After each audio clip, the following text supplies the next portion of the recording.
చేయట్లేదు ఎందుకంటే నేను అల్లు అర్జున్ ఫ్యాన్స్ అనమాట. అది అంటే 2000 కోట్లు అంటే ఇప్పుడు పుష్ప సినిమాకి అయితే ఏది భేటీ రాదు అని అనుకుంటున్నారు. మూడు సినిమాల్లో ఏవి పనికిరావు అని అనుకుంటున్నారు. దగ్గర దాకా గేమ్ చేంజర్ ఒక్కటే వస్తుంది. దాని తర్వాత దానికి దరిదాపుల్లో ఫర్ ఎగ్జాంపుల్ ఎలా చెప్పాలంటే దాని గేట్ దగ్గర కూడా ఏ సినిమా రాలేదు. ఏడు దగ్గర కూడా రాలేదంట. ఒక గేమ్ చేంజర్ అయితే దగ్గర రావచ్చు. డాకుమార్ మీద బాగా ఎక్స్పెక్టేషన్. నేనైతేనా అప్రాక్సిమేట్ ఒక 1500 వరకు ఛాన్స్ ఉంది ఏది గేమ్ చేంజర్ కి. 1500 కోట్లు 1900 కోట్లు పుష్పకి వచ్చినాయి. ఇప్పుడు 2000 కోట్లు దంగలు దాటెళ్తుందా? 100% అది. ఎందుకంటే అది 22 days లోనే ఆల్ టైమ్ ఇండియా బ్రేక్ చేసింది ఒక తెలుగు సినిమా. ఇదైతే మనం ప్రౌడ్ గా చెప్పుకోవచ్చు.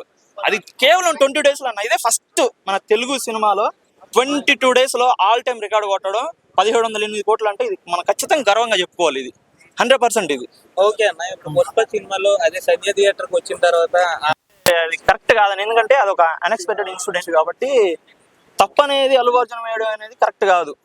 ఎందుకంటే ఇప్పుడు ఏదన్నా గుళ్ళ దగ్గర పూజలు కానీ అక్కడ ఏదైనా ఇన్సిడెంట్ అయ్యి చాలా మంది చచ్చిపోతారు అన్న. ఇప్పుడు రాజకీయాలలో సభలు జరుగుతూ ఉంటాయి, అది కూడా అన్ఎక్స్పెక్టెడ్ గా చనిపోతారు. అట్లా అని చెప్పి సీఎం అరెస్ట్ చేయలేం కదా.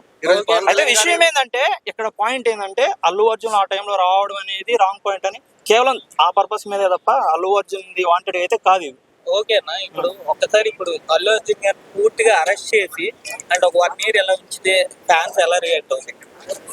ఘోరంగా ఉంటది అన్న. ఎందుకంటే ఈ మధ్య రీసెంట్ గా అల్లు అర్జున్ గారు ఏం చేశారంటే, ప్రస్తుతం సిచ్యువేషన్ అనేది రాంగ్ గా ఉంది. ఫ్యాన్స్ ఎవరు కూడా అంత త్వరగా రియాక్ట్ అవ్వద్దు, రెచ్చగొట్టే విధానంగా ఉన్నారు కాబట్టి ఎవరు అంత ఇదిగా రియాక్ట్ అవ్వద్దు. రూల్స్ కి కట్టుబడి ఉండి ఒక లా అనేది ఒకటి ఉంది, అది మనకు ఖచ్చితంగా న్యాయం చేస్తుంది అని పోస్ట్ ఇన్స్టాగ్రామ్ లో ఒకటి పెట్టారు. దానికి కట్టుబడే ఉన్నారు. కానీ అల్లు అర్జున్ కానీ ఆ పోస్ట్ కానీ నిజంగా ఇన్స్టాగ్రామ్ లో పెట్టకపోయి ఉంటే ఖచ్చితంగా అల్లు అర్జున్ ఫ్యాన్స్ అనేది కంపల్సరీ పుట్టి ఉండేవాళ్ళు కాదు. ఈ పాటికి ధర్నాలు జరిగి ఉండొచ్చు, ఇంకా వేరే జరగవచ్చు. మన అన్న ఇంటి మీద కూడా దాడి జరిగింది కదా, ఆ టైంలో కానీ అన్న ఆ పోస్ట్ కానీ రిలీజ్ చేయకుండా ఉంటే వ్యవహారం పులుసు అంటారు చూసావా, పులుసు కంటే ఘోరంగా ఉండేది. కాకపోతే అన్న ట్వీట్ చేశారు కాబట్టి అన్నని అందరు గౌరవిస్తారు కాబట్టి ఆ అన్న పెట్టిన పోస్ట్ కి గౌరవించి అన్న మాటకి కట్టుబడి ఉన్నారు తప్ప, ఒకవేళ నిజంగా అన్న ఇన్స్టాగ్రామ్ లో కానీ ఆ పోస్ట్ కానీ చేయకపోతే మటుకు వ్యవహారం చాలా డేంజర్ అయ్యేది.